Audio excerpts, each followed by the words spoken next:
Olá e seja mais uma vez muito bem-vindo ao Conquiste Seus Sonhos. Bom, sou o professor Vitor Grilo e estou aqui para te ajudar na nossa quarta aula de Ciências da Natureza e suas tecnologias. Então você que vai fazer a prova do Ensejo especificamente, aqui é o lugar certo. E o melhor de tudo, né? Tudo dentro do seu edital, com qualidade, baseado nas provas anteriores e totalmente de graça. Viu que bacana? Ainda tem gente que paga, né? Mas não é preciso não. Então seja muito bem-vindo. Hoje a gente vai falar sobre sons e água. É muito conceito, muita informação, mas é uma aula bem divertida também, tá? Então certamente aqui duas questões de sua prova vão estar nessa aula. Como a gente sabe? Baseado nas provas anteriores, ok? Então a gente sabe que sai duas questões aqui, mas a gente vai ver que é bem tranquilo e você vai conseguir fazer com bastante tranquilidade e eficiência. Então, antes de começar, posso te pedir? Não esquece, por favor, do like, se inscrever no canal caso não seja inscrito, clicar no sininho para ativar as notificações. Depois da aula, comenta aqui embaixo, né, falando tuas dúvidas, o que você está achando dessas aulas. Por favor, compartilhe esse link o máximo possível, principalmente o pessoal do WhatsApp, Instagram, Facebook, que ajuda bastante, tá bom? Grupo da família, manda para todo mundo. E se você quiser, você também pode se tornar membro. Então, qual que é a vantagem de me tornar membro? Que você pode ter a prioridade nas respostas, tanto do YouTube quanto do WhatsApp, tá bom? E o melhor de tudo, você ajuda nesse projeto, na sua continuidade, porque ele é totalmente gratuito. Então o seu apoio é mais do que fundamental. E depois do vídeo, dá uma olhadinha na descrição aqui desse mesmo vídeo, que tem muito conceito, muita matéria bacana para você, tem até PDF gratuito. Então dá uma olhada lá, tá bom? Tenho certeza que você vai gostar bastante. Então, vem comigo que a gente vai começar agora a falar sobre sons e água. O que você tem que saber? Primeiro, a definição de som, né? Sua prova ela pergunta, então a gente tem que saber. O som nada mais é do que ondas. Lembra que a gente estava vendo sobre frequência? Então, o som são ondas agora, tá? Produzidas sempre que ocorre uma perturbação. Ou seja, alguma coisa vai acontecer para reverberar esse som, para ter essa perturbação, ok? Essas ondas vão acontecer. Só que para elas acontecerem, pessoal, elas precisam sempre de um meio material, tá? O som ele só vai se propagar em algum ambiente. Claro, pode ser pelo ar, ok? Ele é um meio. O ar, mesmo que você não veja o ar, ele é um meio de o som se propagar. Por isso que a gente escuta, ok? Pode ser na água ou pode ser pelos metais, tá bom? Esses são os três principais que sua prova pergunta. Então você tem que saber que sons são ondas produzidas sempre que ocorre uma perturbação em um meio material. Essa frase você tem que estudar, tem que decorar, porque a prova do Ensejo ela pergunta essa definição. Já caiu também exemplos, então você tem que saber ar, água e metais. Então, quais são a composição do ar? Por que na água? Não, você não precisa saber mais aprofundado não, é só isso. Porém, presta atenção, hein? Isso aqui também cai. A sua prova do Ensejo às vezes pergunta, Heitor, todo som que existe, o ser humano ele consegue ouvir? Você vai falar não, por quê? Nem todo som é audível para o ser humano. Então, nós, seres humanos, escutamos apenas alguns sons. Então, quais são? Então, vem aqui que eu vou te mostrar. Esse desenho maravilhoso, depois de horas de tentativa, é uma faixa de frequência sonora. O que significa? Isso aqui, pessoal, é justamente essas ondas na frequência que elas fazem, tá bom? Também medido em hertz. Então, é o seguinte, você precisa saber que ela vai do 0 até o som que ela tiver, tá bom? E só que é o seguinte, do 20 até o 20.000, a gente chama de sons audíveis. Para quem, Heitor? Para nós, seres humanos, tá? Então, nós escutamos apenas os sons que vão dentro dessa faixa, do 20 até o 20.000. Esses dois números você tem que saber, tá? Heitor, abaixo disso ou acima disso, a gente escuta? Não, nem abaixo, nem acima. Porém, os nomes você tem que saber, tá? Abaixo de sons audíveis, ou seja, abaixo do 20, a gente chama de infrassons, ok? Então, abaixo de 20, infrassons. Então, acima de 20.000, qual que é o nome? Ultrassons. Você já deve ter ouvido falar, né? Então, ultrassons acima de 20.000. E dentro dessa faixa, então, a gente chama de sons audíveis, porque nós, seres humanos, conseguimos captar. Porém, presta atenção, hein? outros animais conseguem ouvir outras faixas de frequência sonora. Tá? Então, nós somos dos 20 aos 20 mil. Outros animais têm outra frequência, pode ser um pouquinho depois, tá bom? Um pouquinho posterior, um pouquinho anterior, depende muito ali de cada animal. Você não precisa saber, tá? A faixa sonora de cada bicho da natureza, senão você ia só estudar isso, tá? Mas os exemplos caem. Então, por exemplo, o cachorro, o morcego, o golfinho, o elefante, vários insetos, aí depende também de cada inseto, tá? Eles têm faixas de som audíveis diferentes. Você já deve ter visto, por exemplo, aquele apito para cachorro, né? Que quando a gente apita, nós não escutamos nada. Por quê? Porque está fora dessa faixa de som que nós escutamos. Mas o cachorro escuta e fica super elétrico, tá? É justamente por isso. E ó, isso aqui também é interessante porque uma vez eles perguntaram, tá? É mais difícil isso cair, mas como caiu uma vez, pode cair pela segunda. A diferença entre sons graves e sons agudos, que nós chamamos, ok? Nós, seres humanos, chamamos de graves e agudos. Os sons mais graves, pessoal, eles estão mais perto do 20, tá? Porque eles são de baixas frequências. Enquanto os agudos, se você escuta muito som agudo, ele está mais perto aqui do 20, ou seja, altas frequências, tá? Então decora isso, graves, baixas frequências, agudos, altas frequências. E nós escutamos dentro da faixa de frequência sonora entre os 20 e os 20 mil. Abaixo de 20, infração. Acima de 20 mil, ultrassons. Lembrando, nem todo som audível é som, nem todo som é audível para o ser humano. Bom, e falando em som, uma preocupação que você também tem que ter, que hoje nós vivemos nas principais cidades, né, em muitas capitais, e os sons urbanos, eles são cada vez mais comuns, né, os sons de automóveis, das construções, de repente, sei lá, se você tem um vizinho que não para de tocar música, pois é. E tem uma questão, isso tudo quando a gente faz a soma desses barulhos que a gente escuta no nosso dia a dia, a gente está falando de poluição sonora.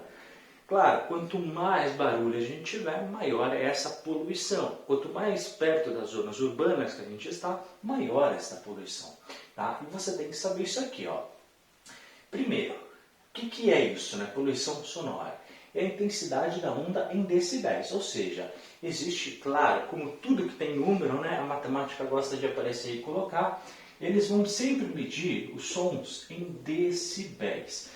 E ó, é sempre o D minúsculo e o B maiúsculo. Isso é um padrão, tá? Significa decibéis, tudo isso. D minúsculo e B maiúsculo. E aí, ó, decora isso. Quanto mais intensa, quanto maior também é o nosso volume. Pois é, por isso que a gente consegue fazer essa medição em decibéis. E aí aparece, pessoal, a OMS. Então, o que é a OMS? Organização Mundial da Saúde. Eu vou falar tantas e tantas vezes, e tantas aulas você vai decorar. OMS, Organização Mundial da Saúde. Tá? E eles dizem que é o seguinte, para nós, seres humanos, até 65 decibéis, ok, a gente consegue ouvir e não tem nenhum problema sonoro. Então, bacana, até 65 decibéis, se a gente manter a audição, ela não vai ter nenhum prejuízo, não vai afetar a nossa audição, tá tudo bonitinho. Só que é o seguinte, sons acima de 85 aqui começa a ficar perigoso. Por quê? Acima de 85 decibéis, há sempre um risco de comprometimento auditivo. Ou seja, a longo prazo, você pode ter ali alguma perda auditiva se você ficar escutando sons acima de 85 decibéis. Agora, se você já escutou alguma coisa, de repente em alguma festa, uma balada, alguma, sei lá, rave, não sei onde você vai, tá? Mas você já sentiu aquela música alta, de repente você sentiu uma dor? Pois é, porque esse som estava acima de 130 decibéis. Então, acima de 130 decibéis já é um grande problema, porque você está, sim, prejudicando e causando dor ao seu organismo. Agora, acima de 160, aqui, aí já é muito perigoso, pessoal. Tá? Que acima de 160 decibéis existe sempre o perigo de, primeiro, romper o nosso tímpano, que é fundamental para o nosso mecanismo de audição, né? Para quem tem uma audição boa, quem não tem Meniere que nem eu. Ou então, você pode ter surdez, justamente, ok? Eu, por exemplo, eu só tenho audição de um ouvido, mas isso porque eu tenho uma doença, ok? Hereditária. Mas, para pessoas que têm aí os dois ouvidos, pode ter surdez com sons acima aí de 160 decibéis. Bom, alguns padrões de audição que você precisa saber, tá? Quando a gente está respirando, então eu preciso decorar essa tabela? Não, mas é bom você ter uma noção e comparar com esses números aqui. Então, olha, quando a gente está respirando normalmente, né, sem estar ofegante, nem nada, respiração normal do nosso dia a dia, a média ali é de 10 a 15 decibéis, tá? Uma conversa tem pelo menos 30 decibéis. Ó, hein? 65 é aquilo que não nos prejudica. Você vai ver que a gente está se aproximando. O aspirador, em média, 50 decibéis. Tem aspiradores que tem 60, tem aspiradores que tem 70, tá? Então, é muito perigoso também. Tá? Inclusive profissionais que trabalham na área de limpeza têm que tomar sempre esse cuidado, porque a longo prazo, ok? Risco de comprometimento auditivo acima de 85. Um trovão. Um trovão caiu, Heitor. Cai sempre perto da minha casa toda semana. Toma cuidado. O trovão, ele já tem 95 decibéis. Ó, a gente já está aqui entre o risco de comprometimento auditivo e dor. Tá? A britadeira. Você tem uma obra aí do lado da sua casa? Por isso que eles têm que respeitar os horários, por isso que existe uma série de regras, tá? Inclusive os trabalhadores que atuam nessa área precisam tomar cuidado, porque pelo menos a britadeira, aquelas que quebram ali o concreto, aquelas mais básicas têm 110 decibéis, algumas 130, outras 150, outras até mais. Então cuidado, porque se ele não usar equipamento de proteção, né, pode ter a prejudicar a sua audição.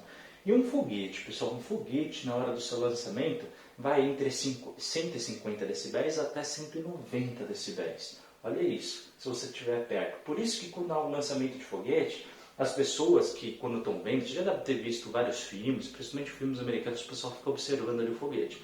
Eles nunca estão perto, eles estão vários quilômetros de distância. Muitas vezes observando num telão ou até com binóculo. Justamente por causa desse perigo, para evitar que os tímpanos das pessoas sejam rompidos e que as pessoas fiquem surdas, porque se eles estivessem ali perto, tá bom, eles podiam ficar. Por isso que quando os astronautas estão dentro da espaçonave, eles usam também equipamento de proteção de áudio, justamente para eles não ficarem surdos. Tá? Então existe todo um preparo e um treinamento, inclusive, para isso, para evitar antecipadamente o seu lançamento. Portanto, outro ponto que você tem que ter bastante atenção com relação aos trabalhadores, tá? Quando eles estão fazendo algum trabalho que envolva alguma poluição sonora, isso é muito arriscado para a saúde auditiva dos funcionários. Então, quanto mais tempo o funcionário ele fica trabalhando com muitos ruídos, maior é o risco dele ser prejudicado em termos de saúde. Só para você ter uma ideia, os protetores de ouvido, aqueles que nós usamos nos equipamentos de proteção individual, aquele EPI que a gente já falou na outra aula, eles podem reduzir até 20% desses ruídos, tá bom? Então é muito importante que quem trabalhe nisso utilize esses equipamentos. EPI, equipamento de proteção individual, justamente para evitar essa questão da poluição sonora.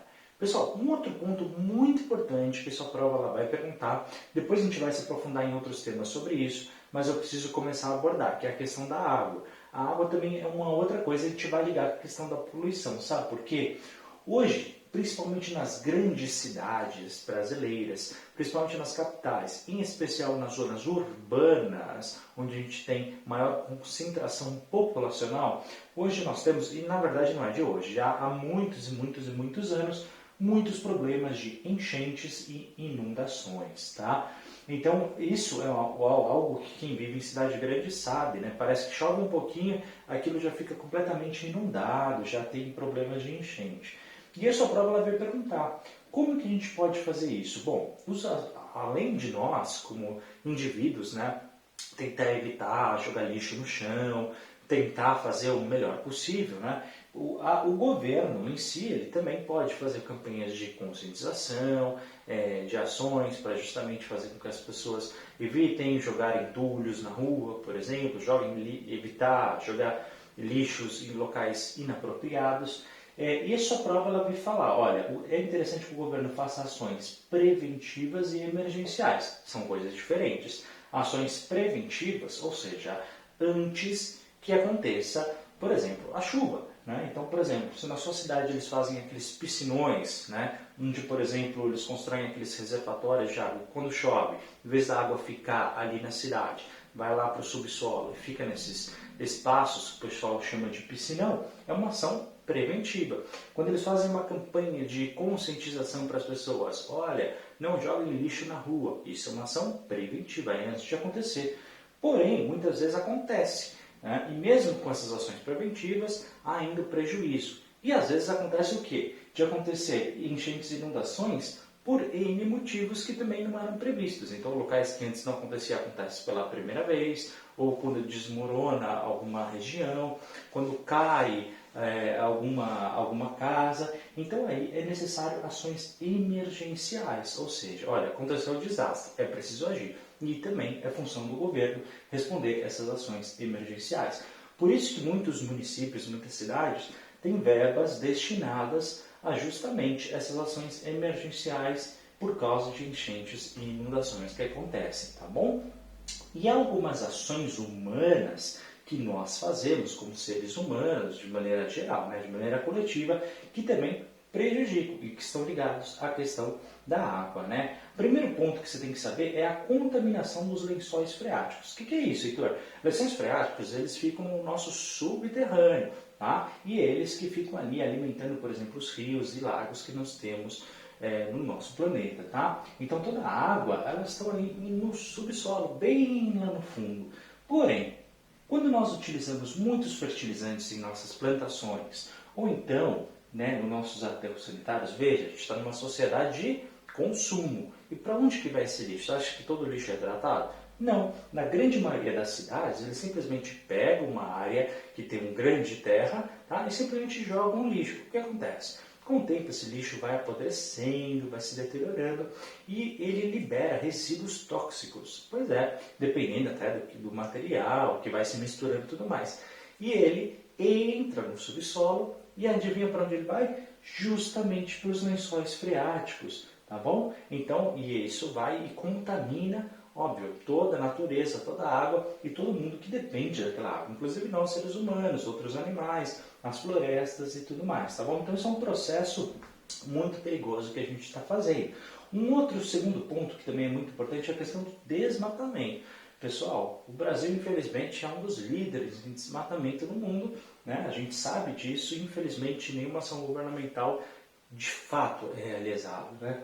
E o que acontece? Inúmeros problemas. Muitas vezes o desmatamento ele acontece para justamente, a gente vai depois estudar os motivos que ele vai, tá? A gente vai ter uma aula sobre isso, mas hoje você já pode saber. Muitas vezes é simplesmente para fazer plantações, tá? Outras vezes para criação de gado, outras vezes é para as pessoas terem ali aquelas terras, ou até mesmo para própria venda da madeira que tem essas árvores, tá bom? Cada um tem seus motivos, infelizmente. Mas um dos grandes problemas ligando a questão da água, né, que é o que a gente está falando, é porque a gente afeta assim a umidade do solo. Ela vai diminuir, porque você já não tem as árvores ali, tá bom? E o solo, com a queima, com o desmatamento, você precisa queimar tudo aquilo. Então, aquilo tudo é seco, tá? Em alta temperatura, portanto, a água vai embora, a água que está lá.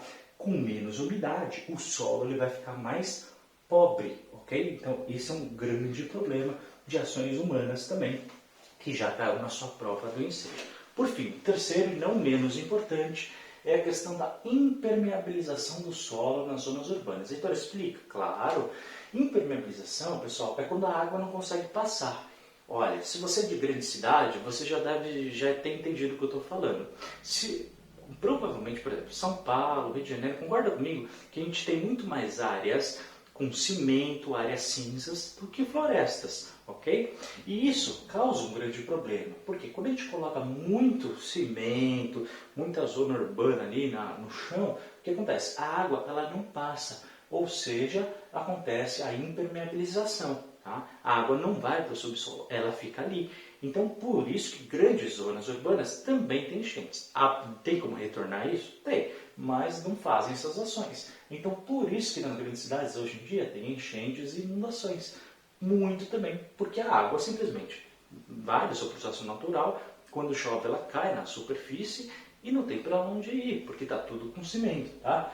Mas, claro, existem projetos e contornos que a gente sabe como fazer isso. Eles fazem? Claro que não. tá? Mas infelizmente esse é um dos motivos que nós temos grandes enchentes e inundações nas principais zonas urbanas do nosso país. E aí, pessoal, o que acharam da aula número 4 de Ciências da Natureza? Gostaram? Obrigado, tá, por terem assistido. A gente vai encerrar por aqui e daqui a pouco a gente começa a nossa 5ª aula. Obrigado por ter assistido. Não esquece do like, se inscrever no canal caso não seja inscrito, clicar no sininho para ativar as notificações, compartilha, comenta, porque ajuda bastante o YouTube a entregar para as outras pessoas. Se você quiser, pode se tornar membro e dá uma olhadinha na descrição do vídeo que vai ajudar bastante. Muito obrigado por ter assistido. Qualquer dúvida, estou aqui para te ajudar. Meu WhatsApp pessoal está aqui embaixo na descrição. A gente se vê no nosso próximo vídeo. Um forte abraço, até a próxima. Tchau!